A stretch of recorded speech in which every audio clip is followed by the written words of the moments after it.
Hi, I'm Emily Robinson. I practice family law in Westlake Village and Woodland Hills, California with the Dion Law Group. I do a lot of custody cases in family law, and I get asked a lot, what's the difference between legal custody and physical custody?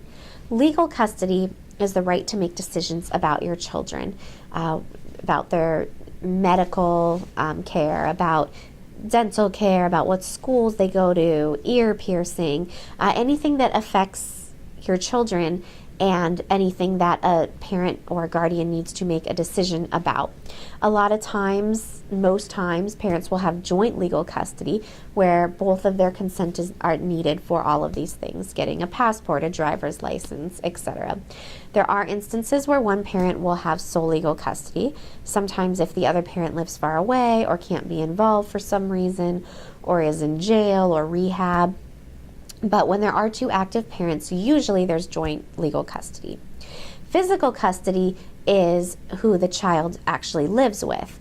A lot of times that's joint as well, and there's many different schedules that the child can have. 1 week with one parent, 1 week with the other, 2 days with one parent, 2 days with the other, alternate weekends, weekdays with one parent, alternate weekends with the other.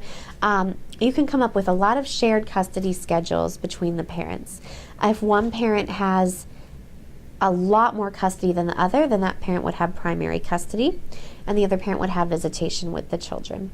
I think that what you call the timeshare and the labels make a lot of people get very anxious and cause a lot of the fighting in court.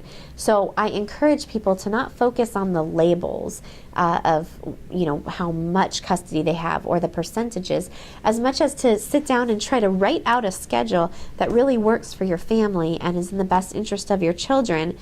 Then you can later turn that into the legal terms that you need to. But if you get so focused on the labels that you can't sit down and write a good schedule for your children, it does not benefit anybody. If you have any questions on this topic, you can contact me at 805-497-7474.